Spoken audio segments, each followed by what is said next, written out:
Chief futurist at futurist.com, researcher, keynote speaker, and author Darth Nikolas Badminton joining us on Canada Now for our weekly visit. Nick, this week we're just going to geek out on Star Wars. That's what we're doing. Yeah. You're assuming I'm on the dark side, Jeff. Why is that? Always thought that. Always thought Oh, that. You maybe, give up. maybe. You give off a dark side. Like if you had a lightsaber, it'd be red. That's the vibe you give off. Yeah, maybe. I probably have 3 or 4 lightsabers of different colors just to like mess with people's heads. Okay, so you would be then pretending to be like a Jedi or something, but really you've gone over to the dark side. Like Yeah, that's I was just who gonna you'd be. say I'm like a double foil. I'd be here and there, and Right. I'd be a double agent, Yeah. 100% Like double agent. like you'd be by my side, but I'd be like, I don't 100% trust him, but I need him right now, so I'm just gonna hope this goes well. That's who Yeah, you'd be. that sounds like a Sith, right? Yeah.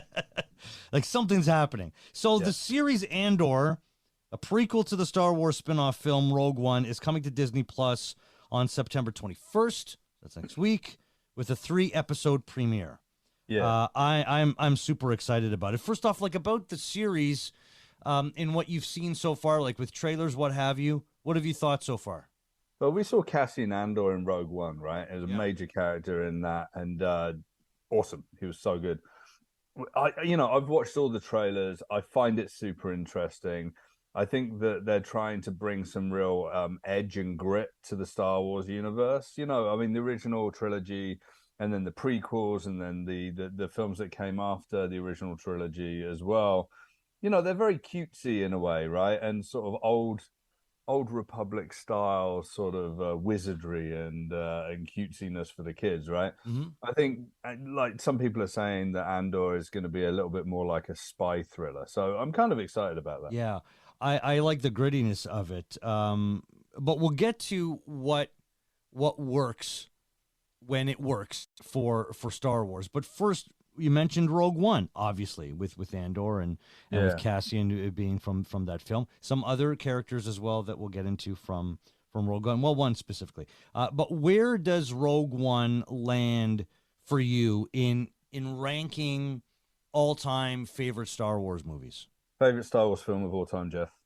That's it, Rogue One, huh? That's it. I mean, if I kind of like, Revenge of the Sith, a whole bunch. I'm sort of unconventional, Mhm. but if you look at how it's made and the cinematography, the acting, just everything about it is really, really well thought through. And I always kind of find that if you can like make Star Wars feel that, more and more real, Mm. versus fantastical, I think that that's the way to go. And I just think that Rogue One is a complex story. It's interesting. The music's great. The locations that they've got are completely new. And I love Mads Mikkelsen.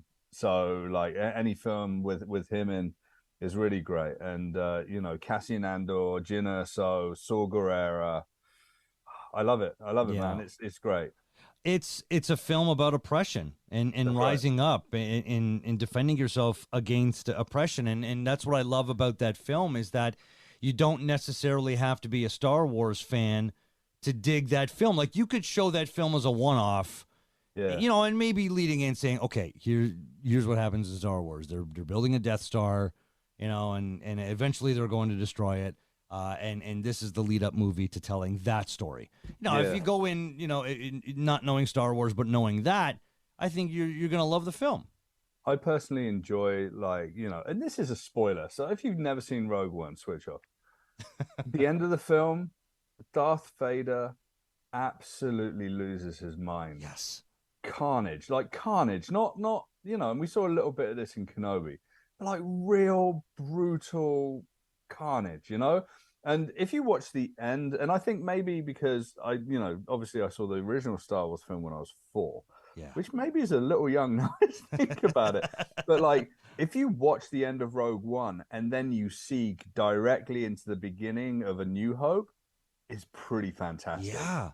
To have that link and to make it work so well is a beautiful thing, Jeff. Yeah. It's just brilliant. So, in talking about Star Wars then, Yeah. because I don't know if, because I think with what makes Star Wars work, because I was talking to Roger Christian about this, and Roger's been on the show a few times, and he was like the original set decorator. He won an Oscar. Like he created, I mean, he built the lightsaber. He built a lot of the things that we know of Star Wars. Didn't come out of his brain. It was George Lucas going to Roger and saying, "Hey, can you make something like this? All right, let me see what I can do." And then him grabbing scrap parts because they had no money for the film, and then he made it, and then it ends up being like these iconic things that we know. And I asked him, I said, like, what makes Star Wars good? What does it need to be for it to be good, like really, really good? And he said it needs to be like a space western. It needs to be gritty. It needs to be a bit dirty. That's what you need to have. And if it has that element, then you have the basis for a good Star Wars film or series. Right. I mean, the heritage. Okay. So the original Star Wars movie was like a child of Kurosawa's Seven Samurai, Battle of Britain films, you know, stories of King Arthur, you know, and the Knights of the Round Table. It was born of all of that. So I think the potency of it actually comes from the fact that these are stories that have been told for, you know, a very long time, like potentially hundreds of years if you go back to the Arthurian legend. And that it just taps into something that sort of was already woven into a cultural fabric, but then sort of really dialed it up in terms of like that, the incredible execution of visual effects and storytelling with basically unknown actors. I mean, obviously Alec Guinness was the most well-known actor, but like, you know, Harrison Ford hadn't done much, Mark Hamill certainly hadn't, Carrie Fisher hadn't really done much, you know. So it's kind of interesting to see that it's like a mix of all of this freshness, and I think that we need that. Yeah, no, we do. So asking about Rogue One and where that fits amongst you know, all the Star Wars film in terms of rank as far as you're concerned, I think whenever one asks that question, you know, because Star Wars fans do that, right? Like, you know, what are your top 5 Star Wars films or something like that? When you rank them, I don't know if it's fair to put the first 3 in your rankings, because don't you think that we reflect back on the film with a certain nostalgia that you just can't have other Star Wars films compete in that way? And then on the flip side, with the technology that is available now and what they can do with Star Wars, it's really unfair to look back at that technology, which was very advanced then. They made the presentation was outstanding then. You can't really compare the films because of the technology that's available in making them. So do you take that original trilogy and take it out of your rankings if you ever rank them? I mean, for me, you know, I go a little deeper. It's about story. It's about the acting. You know, like, is the story really something that you can connect with? And by that virtue, you absolutely must keep the original trilogy in there, right? Yeah. So, I mean, you know, A New Hope, you know, sort of like the farm boy becomes the hero. Yeah. Empire Strikes Back, like, you know, the rebellion goes into the toilet. And then, you know, Return of the Jedi, the goddamn Ewoks, right? It's just like, I know the Ewoks kind of ruined the movie for me. When I was a kid, I loved it. But did you used to watch like the Caravan of Courage and all those spin-offs? I would watch like the cartoons, like in the morning. I would watch Ewoks, and I would watch Obi-Wan, not Obi-Wan, C-3PO, like droids. I would watch droid. Anything Star Wars, I'll watch it. Did I dig them? When I was a kid, I was like, that's Star Wars. I'll watch it. I'll take whatever I can get. And you have to remember, I thought they weren't going to make any more movies. You kind of look like an Ewok, Jeff. So I kind of I do, like my beard, everything. I have a pug. I don't know if you've seen my dog before. I can't remember when he came over, but I got a pug, and she looks like an Ewok. So maybe I got you know what, like fascination with it. No, you know what, I was a big fan, but I was a purist. It was like the 3 films, and I would go to conferences. I had a signed picture of Jeremy Bulloch as Boba Fett. Like I've been to Celebration in London. Yeah. I'm cool. I'm pretty deep. I've got like I've still got a game, Escape from the Death Star, that I had when I was 5 years old. It's still in my basement here. So it's really interesting. Like, it's so polarizing. People love different things, and I turned 50 this year, so I'm like an OG original trilogy. But I was so excited when the prequels came out. I was actually working for a company that had offices in Boston, and I arranged for a trip to be in. I was living in the UK. Arranged to be going to the US for like 2 or 3 weeks when the first of the prequels Oh, came because out. it was coming out earlier there. Yeah, the Phantom Menace. Oh, It was coming out 3 months earlier than the UK, oh, and you got it. You had to do it. I so get it. I went to a cinema in Framingham, Massachusetts, and we queued up for like 3 or 4 hours, and like the queue was full of like nerds and people playing with Star Wars Lego and people dressed up as Jedi, and it was really cool. And then we saw the movie, and it was okay. I had friends working on these movies at ILM in California. I don't think Oh, I told you this, Jeff, oh but wow. like I went to university at a place that had an amazing visual effects department. Industrial Light and Magic just turned up and took everyone like wholesale, and they went out to Marin County, and they're doing all like the pod race scene and a whole bunch Oh. of different stuff. Right? So I was sort of intrinsically linked into the Star Wars universe at this Mm. time, but I kind of liked it. I kind of liked the Phantom Menace, Attack of the Clones. Okay, then it got kind of nice to see Hayden Christensen get all crispy in Revenge of the Yeah, Sith. that was the best part of the trilogy. I Yeah. like that, and Yeah. I really like the film. You know what? I'm going to put that as number two. Rogue One, A New Hope, and Revenge of the Sith, the top three movies that Really? I like. Well, Yeah, people find that people are just upset at that right now. People are seething. I can see they that you're are. seething Oh about my that, right? goodness, they are. I'd probably put Empire Strikes Back number four because nice and gritty I, and I I think some would put Empire Strikes Back over A New Hope. yeah, but that's obvious, Jeff. You got to think about the cadence. You know what? If Rogue One hadn't have come out, I could have absolutely agreed with that ranking. But a Rogue One followed by A New Hope, it's like 5-6 hours of watching, and it really works. Yeah, And yeah. I Well, think there's some magic in that, right, Jeff? I'd have no issues with that. If that's the ranking, then that's what I would go with. What do you think is the best thing Disney has put out since taking over the Star Wars franchise? Film, series, what do you think Disney has gotten the most right with Star Wars? Because some say it's The Mandalorian. Okay, so Rogue One aside, right? So let's look at the series. The Mandalorian, yes, fantastic new. Hey, it's a space western. I get it. People loved it. There's a lore around the Mandalorians. Obviously we saw Boba Fett, and then obviously we saw some of this in like Attack of the Clones and whatever. We saw sort of the genesis of that and Jango Fett. So I can see it. I kind of like it. Mando season two, I'm a bit shrug about the fact that the Mandalorian kind of hijacked a couple of episodes in the Book of Boba Fett. I was kind of underwhelmed Yes. by. You know, um, I really like the Book of Boba Fett.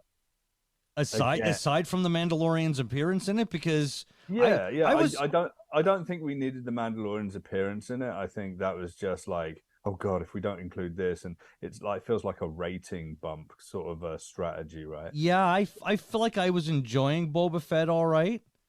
Maybe not as much as the Mandalorian, but it was fine. I liked it. It was okay. And Yeah, then the no, Mandalorian came in, and then I was like, well, why did they do this? Are they setting us up so that whatever series they put out, we're just letting you know anything can happen. Anything yeah. can happen. Nothing's off limits. Maybe they're setting us up for that. Yeah, yes and no. Do you know what? Like, I can't say entire series were like absolute standard. I think there's some episodes in the different series, like the finale of Boba Fett. I thought was good. I thought the opening couple of episodes in the Book of Boba Fett were really good when he was with the Sand People. I think Kenobi, the last episode, was like spot on. Until like the final scene, and it gets all schlocky, and it's like, where have you been, Master? Oh God, Yeah, Qui-Gon. I thought Qui-Gon was going to come in earlier in that Kenobi yeah, but series. like I again, get it's why they like did it, but it's fan service, right? I don't think that Andor is going to be any sense of fan service. I think it's going to be like exploration of this world in new places, showing the tensions of the people. None of this happiness and space chess played on the Millennium Falcon. People are actually going to die. You're going to see them die, Jeff. Yeah, I really am looking forward to Forrest Whitaker is back as Saw Gerrera, and that character. Yeah. I've always wanted to see more of that character. I think there's more of a backstory there, and I'm not sure it's Forrest Whitaker that can, if we're going to a prequel, that because Forrest Whitaker is getting older. We're all getting older, and Yeah. I want to see a younger version of Saw Gerrera, because didn't they show it in one of the cartoons they have where Saw Gerrera's sister That's was right. really the leader of their group, and then she died, and he kind of had to take over. Like, isn't that how that played out? I can't remember. I don't actually think that I've seen that. I think that was one of the cartoons, right, Jeff? Yeah, it was. Yeah. Yeah. You haven't seen the No, cartoons yet? You won't watch the cartoons? I'm not super deep on all the cartoons. I'll be honest. I've tried watching Bad Batch season 1. I just can't connect with it. I just bear with me. I think I need like a long, rainy Sunday afternoon when I don't have a 2-year-old clawing at me. You know, or when he's old enough to really Yeah. appreciate it, we'll sit down together and go for it, right? So, Yeah. yeah, let's hope that Disney doesn't take every kind of cool character and try and make a series out of them, because you've still got to have some mystery in there. There's still going to be bit part players. There doesn't need to be, and then Disney is.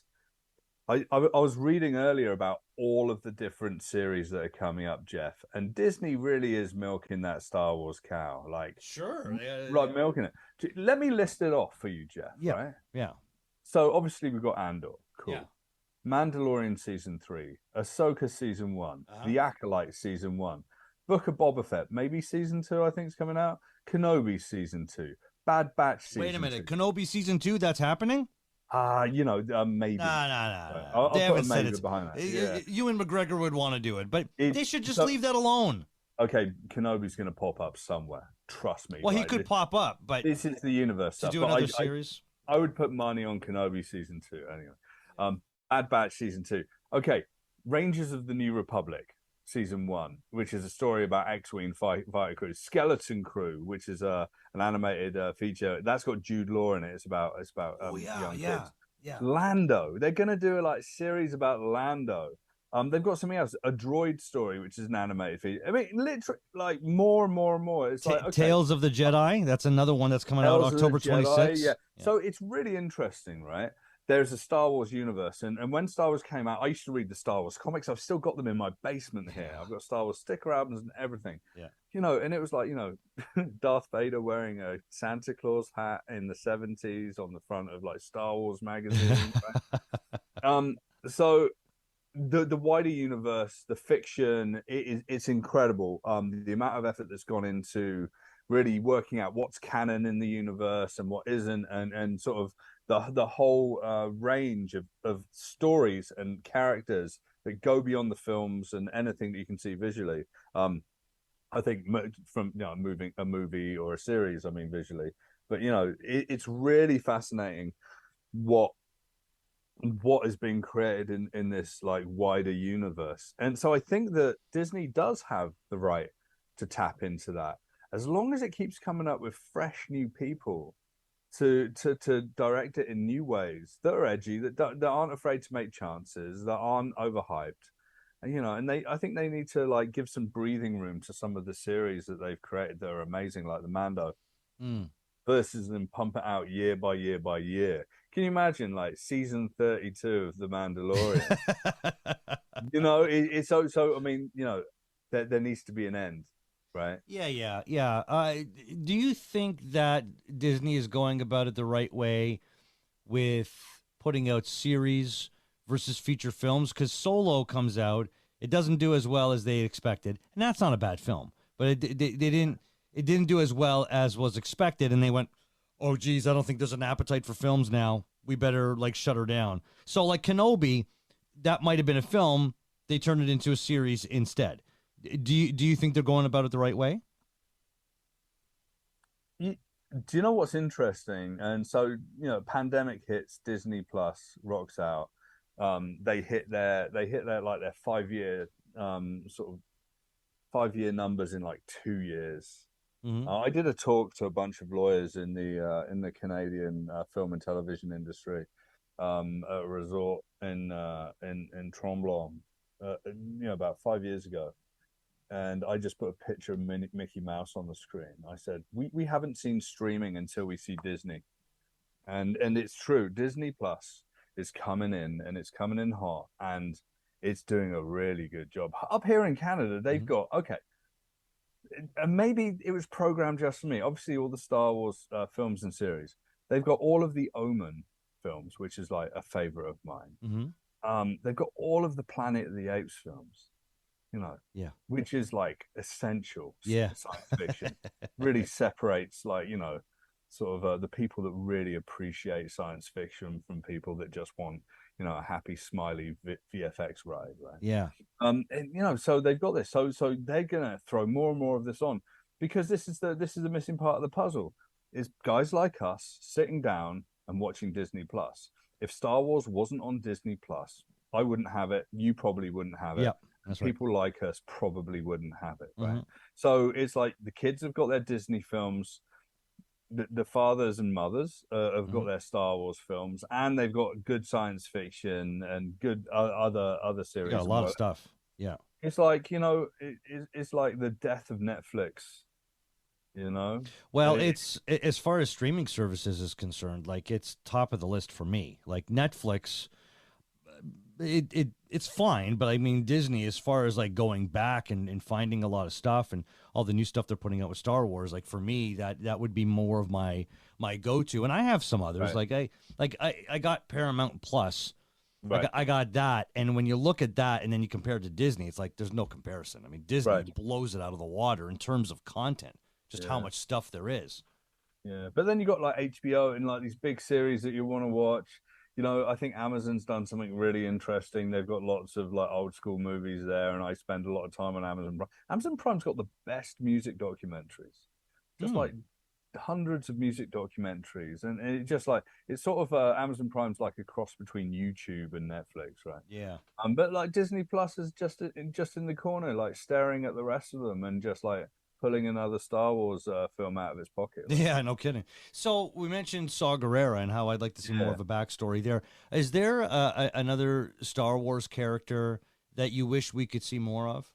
You asked me this question, right, via text. It's like, what's your favorite Star Wars character? And I'm like, oh, Well, no, one that you want to see more of. Like, I got to learn more about this character. I don't care if it's a tauntaun or something, whatever it is. Like, is there one you're like, well, I'd like to learn more about? Like, for me, I think it's Saw Gerrera. Like, that piques my interest. Lando would be interesting, but I don't know where you go with it. But so I saw Star Wars like 45 years ago, Jeff, right? yeah. So there's a lot of characters. There's a lot of people.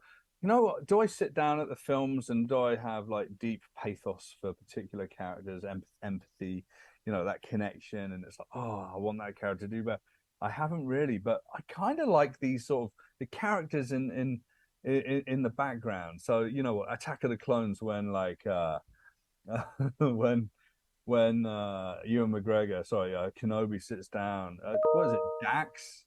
That guy in like the diner that identified. Oh yeah, that guy. Yeah. Haminoan, like yeah. That was a real one-off. But these are kind of like the people that I like. It's like Return of the Jedi, the Rancor Keeper, the guy that gets super upset. Yeah. And the new Rancor Keeper, right. the new Rancor Keeper in the Book of Boba Fett is Danny Trejo.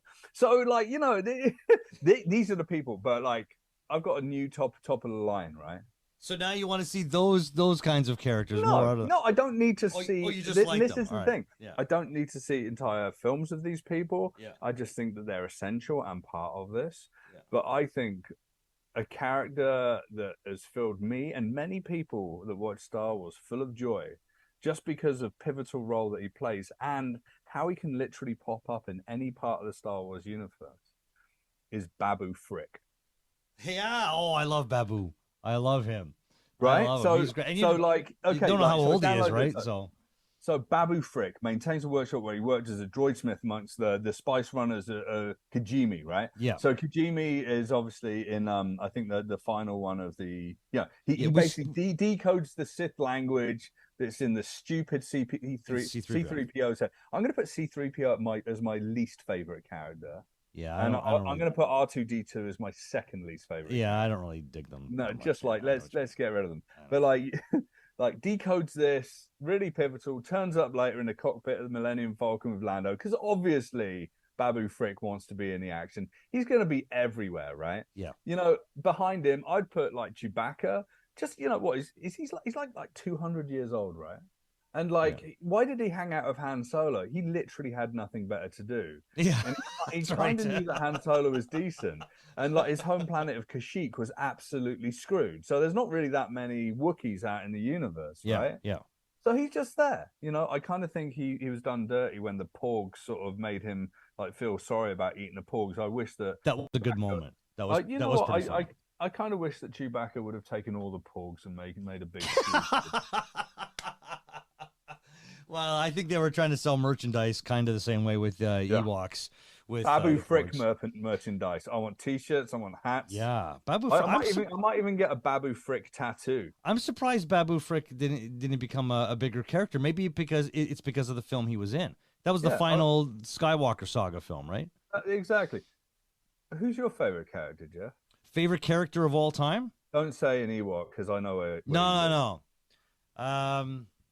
I've always loved Solo. I've always loved him. Like when I was a kid, I mean, there was Luke, and yeah, it's amazing.